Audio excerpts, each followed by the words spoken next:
सो IBPS PO 2024 का result आ गया है 1 अप्रैल 2024 को. So to be very specific, this result was IBPS CRP PO MT 13 for vacancies of 2024 to 2025. अब 1 April 2024 को result declare हुआ. इसके साथ ही 3 कैटेगरी बन गई कैंडिडेट्स की.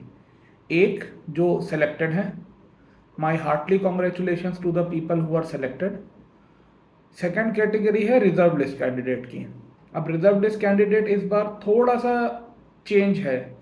एक तो पिछले कई साल से 20% रिजर्व सीट्स नहीं होती थी, 10% रिजर्व सीट्स होती थी of the total number of vacancies.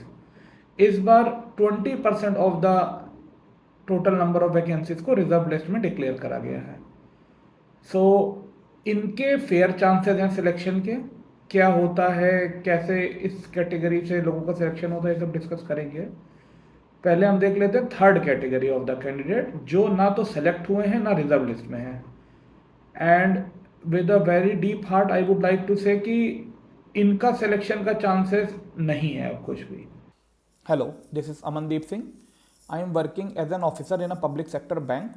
I have qualified few government job examinations like IBPS CWE PO, IBPS CWE IT officer, IBPS CWE clerk and SSC CGL pre-examination. I have worked in Career Launcher also as a faculty for banking and SSC aspirants. So I have both the experiences as a candidate how to crack the competitive examination and as a faculty how to make students aware about the approach for cracking competitive examinations. Thank you. मतलब जिनको तो selection sure shot हो गया है उनको bank allocate भी हो गई है. एंड अब फर्दर बैंक कम्युनिकेट करेगी सिलेक्टेड कैंडिडेट से कि आपको डीवी के लिए आना है, ज्वाइनिंग के लिए आना है. अब IBPS की तरफ से फॉर्मेलिटी खत्म है for the candidates who are finally selected. Reserve list के लिए बैंक्स विल इंटीमेट IBPS कि अब उनके पास वैकेंसीज हैं या इतने लोगों ने नहीं ज्वाइन किया, इस वजह से वैकेंसीज हैं या नई वैकेंसीज क्रिएट हुई हैं ड्यू टू ऑनगोइंग डिमांड या due to necessity felt by the bank. तो इनको तो अभी IBPS के थ्रू ही कम्युनिकेशन आएगा, अगर आएगा तो वो मोस्ट प्रोबेबली आता भी है. रिजर्व लिस्ट से सिलेक्शन होते हैं कैंडिडेट्स के, और जो रिजर्व लिस्ट के भी नीचे हैं उनका चांस नहीं है. सो आई वुड रिकमेंड कि अब वो तैयारी फिर से करें या किसी और फील्ड में जाना है तो जाएं. अब दे शुड बी थिंकिंग कि अभी क्या करना चाहिए. They should take a day और 2 और maybe a week and with analytical and logical mind. मतलब अभी तो बुरा भी लग रहा होगा, so the decision which you will take right now वो तो एक इमोशनल डिसीजन भी हो सकता है. तो इमोशनल डिसीजन ना लेके लॉजिकल एंड रैशनल डिसीजन लें. अब जो रिजर्व लिस्ट में है उनको भी मेरी सलाह ये रहेगी, although there are fair chances of their selection depending on कि आप कट ऑफ से कितना नीचे हैं, जो फाइनल सिलेक्शन में कट ऑफ तो उसका कितने नीचे हैं.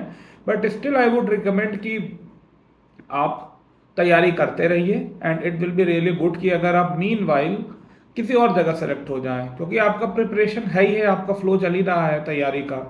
आप रिजर्व लिस्ट में आए हैं तो already you are having a good understanding, good preparation. So अब देखते हैं कि ये रिजर्व लिस्ट को थोड़ा डिस्कस करते हैं. क्यों 20% आया है? देखिए, ऐसा हार्ड एंड फास्ट आंसर तो श्योर शॉट मेरे पास भी नहीं है, बट माई अंडरस्टैंडिंग इज कि 10% रिजर्व लिस्ट में भी कम पड़ जाती हो.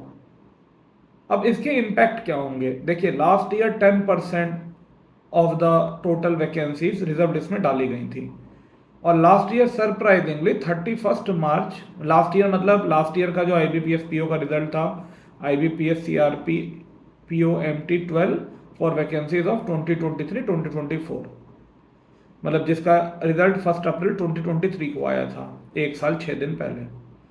तो उसकी जो लास्ट रिजर्व लिस्ट आई 31 मार्च 2024 को नोटिफिकेशन आया, मतलब सॉरी रिजर्व लिस्ट तो नहीं आई.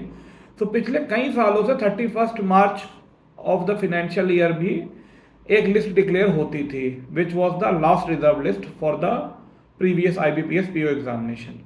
इस साल रिजर्व लिस्ट नहीं आई, रैदर एक नोटिफिकेशन आया कि कोई डिमांड नहीं है तो रिजर्व लिस्ट नहीं आ रही है. और 1 अप्रैल से नया रिजल्ट आ जाता है तो ओल्ड रिजर्व लिस्ट खत्म हो जाती है, उसकी वैलिडिटी 31 मार्च तक ही रहती है। तो पिछले साल 31 मार्च को, मतलब पिछले साल का जो IBPS PO एग्जामिनेशन था उसका 31 मार्च 2024 को रिजर्व लिस्ट से कोई एलोकेशन नहीं हुआ, ना PO में, ना क्लर्क में, ना स्पेशलिस्ट ऑफिसर में। तो ये थोड़ा सा नई चीज़ थी, पिछले 4-5 साल से तो 31 मार्च वाली लिस्ट में हो रहा था सिलेक्शन रिजर्व लिस्ट से। अब इसका क्या मतलब है कि ये रिजर्व लिस्ट से पिछले साल कोई सिलेक्शन ही नहीं हुआ है? नहीं, ये मतलब नहीं है इसका।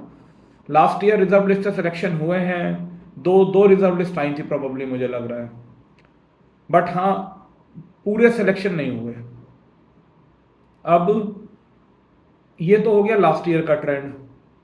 अब रिजर्व लिस्ट में अगर आप हो तो आपका फेयर चांस है, बट श्योरिटी नहीं है। You can not be 100% sure कि आपका सिलेक्शन हो ही जाएगा। इवन IBPS भी अपने मतलब रिजर्व लिस्ट के डिक्लेरेशन में या रिजल्ट के डिक्लेरेशन में यही कहता है कि देयर आर चांसेस।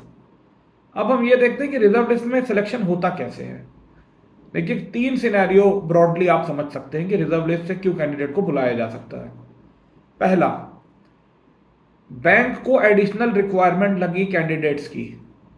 जो 11 पब्लिक सेक्टर बैंक्स हैं जो IBPS PO के थ्रू ले रहे हैं, वो IBPS को इन्फॉर्म करेंगे कि भाई हमको ये नई एडिशनल रिक्वायरमेंट लग रही है, आप हमको 40 लोग, 100 लोग, 200 लोग ऐसे दे दीजिए।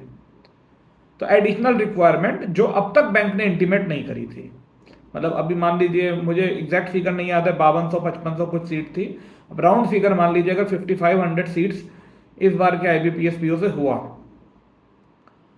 तो अब अगस्त 2024 में मान लो कैनरा बैंक को रिक्वायरमेंट लगती है 50 PO की, और तो कैनरा बैंक IBPS को बोलेगा कि हमको 50 कैंडिडेट्स और चाहिए और हमको आप वो दीजिए कैंडिडेट्स। तो रिजर्व लिस्ट से IBPS ऊपर मेरिट बेसिस पे देगा। Second situation, candidate is rejecting the bank. देखिए कैंडिडेट ने हो सकता है SBI PO दिया हो, SSC CGL दिया हो, UPSC CSC दिया हो, कोई एग्जाम भी दिया हो, या प्राइवेट में उसका अच्छा पैकेज लग गया हो। So if candidate is getting a better opportunity, तो कैंडिडेट में भी IBPS PO के थ्रू बैंक ज्वाइन ही ना करे। तो जैसे मैं एग्जांपल बताऊं, मुझे मतलब 2-4 एग्जांपल याद नहीं, मेरा ही मैं बता देता हूं। मेरा IBPS PO and IBPS IT officer दोनों में सिलेक्शन हुआ था, तो मैंने PO नहीं ज्वाइन किया। मेरे साथ एक कलीग है, उसका भी IBPS PO and IBPS IT officer में हुआ था, उसने नहीं ज्वाइन किया। एक मेरा फ्रेंड था गलगोटिया इंजीनियरिंग कॉलेज से, उसका UPSC का IES इंडियन इंजीनियरिंग सर्विसेज में सिलेक्शन हो गया था।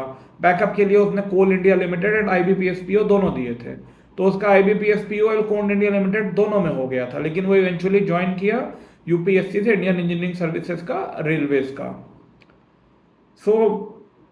ये कुछ सिनेरियो है जिसमें कैंडिडेट बैंक ज्वाइन ना करे। दूसरा एक और सिनेरियो हो सकता है जिसमें कैंडिडेट बैंक को रिजेक्ट करे कि मे बी उसको जो बैंक मिली है या बैंक जो जगह पे पोस्टिंग दे रही है वो उसको ना पसंद आए, तो या तो ज्वाइन ही ना करे या ज्वाइन करके इमीडिएटली 1-2 महीने में छोड़ दे बैंक। तीसरा पॉसिबिलिटी है कि बैंक रिजेक्ट कर दे कैंडिडेट को। इसकी क्या मतलब पॉसिबिलिटी है और ये क्यों हो सकता है? जैसे डॉक्यूमेंट वेरिफिकेशन, बायोमेट्रिक ऑथेंटिकेशन में कैंडिडेट का कुछ मिसमैच लगे, प्रॉपर डॉक्यूमेंट ना रहे, तो इस केस में कैंडिडेट को रिजेक्ट कर सकती है बैंक। हालांकि IBPS के नोटिफिकेशन में या रिजल्ट में साफ साफ लिखा है कि वो चाहे ले चाहे ना ले, बट प्रैक्टिकली ऐसा होता नहीं है। अगर आपका कोई डॉक्यूमेंट मिसमैच या बायोमेट्रिक मिसमैच नहीं है तो आपका सिलेक्शन है ही है, मतलब ये लिस्ट में नाम आ गया तो आपको बैंक एलोकेट होनी है। अब एक चीज़ और इसमें आप समझ लीजिए कि जिनका सिलेक्शन हुआ भी है उनकी ज्वाइनिंग इस साल थोड़ी डिले हो सकती है, क्योंकि मॉडल कोड ऑफ कंडक्ट अभी चल रहा है, इलेक्शंस हैं लोकसभा के। ऑर्गेनाइजेशंस को फिनेंस मिनिस्ट्री की तरफ से भी एक नोटिस गया था कि आप अभी थोड़ा प्रोसेस को मतलब डिस्टर्ब, मतलब ये मॉडल कोड ऑफ कंडक्ट किसी तरह वायलेट ना हो जाए, या जिनकी इलेक्शन ड्यूटी लगी है उनको प्रॉब्लम ना हो कि इलेक्शन ड्यूटी मान लीजिए शेड्यूल हुई है छत्तीसगढ़ के रायपुर में और मीनवाइल उसका ट्रांसफर आ गया तमिलनाडु में। So there is a possibility कि अभी ज्वाइनिंग थोड़ा सा डिलेड रहेगी, तो 3 महीने। अब जो ऑफिशियल नोटिफिकेशन था वो एक बार देख लेते हैं।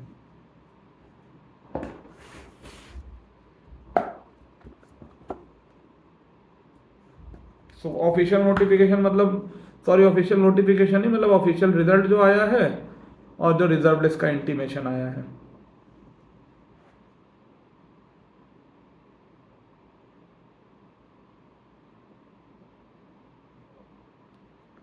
सो ये है IBPS PO का 2024 का रिजल्ट का अनाउंसमेंट वाला। सो ये वैकेंसी है CRP PO MT 13 for vacancies of 2024-2025। छोटा ग्रीन से जो हाईलाइटेड है वो थोड़ा लेस इंपॉर्टेंट है, रेड हाईलाइटेड ज़्यादा इंपॉर्टेंट है।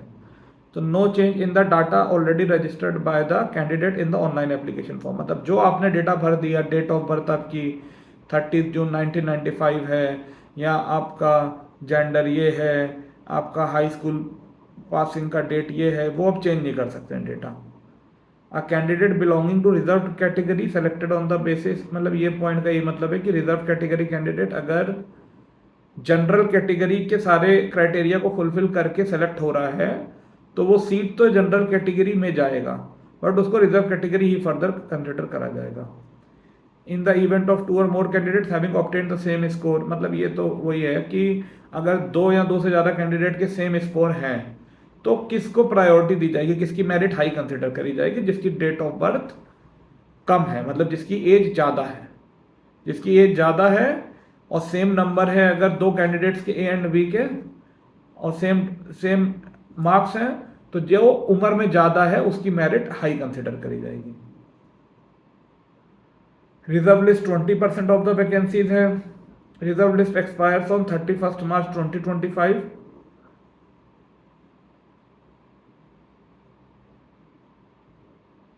जो कैंडिडेट प्रोविजनली एलोकेटेड नहीं है या रिजर्व लिस्ट में भी नहीं है, they will not be considered for any further process under this IBPS PO CRP PO MT 13।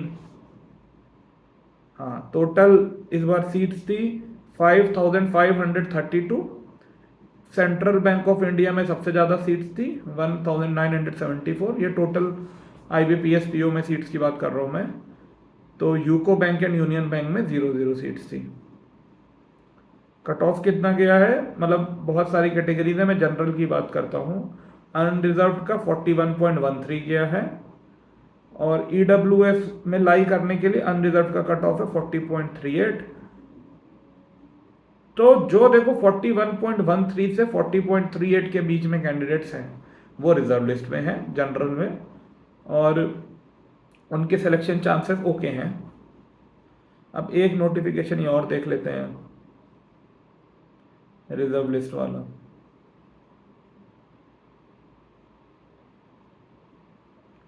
ये मतलब 31 मार्च 2024 को आया था नोटिफिकेशन। मोस्टली हर साल 31 मार्च को लास्ट रिजर्व लिस्ट का, लास्ट IBPS के एग्जामिनेशन का एक लिस्ट रिलीज होती है। इस साल नहीं हुई तो उन्होंने अलग से नोटिफिकेशन ही निकाल दिया। देखो इसका रीजन क्या दिया था, no candidate has been provisionally allotted in this round as per category wise vacancies received from the participating banks due to the following reasons. No candidate is available for the actually category wise vacancies reported by the participating banks. Rest of the reserve list is not operated by the participating banks.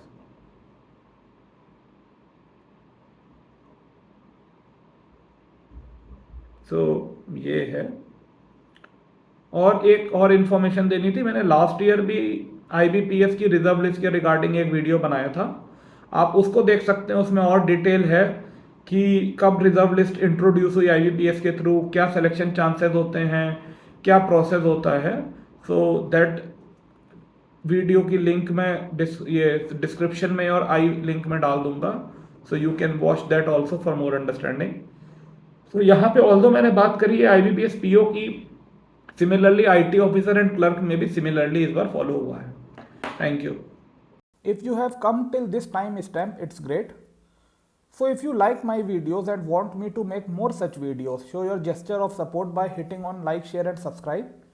And do let me know in the comment section that you want me to make our next video on which topic.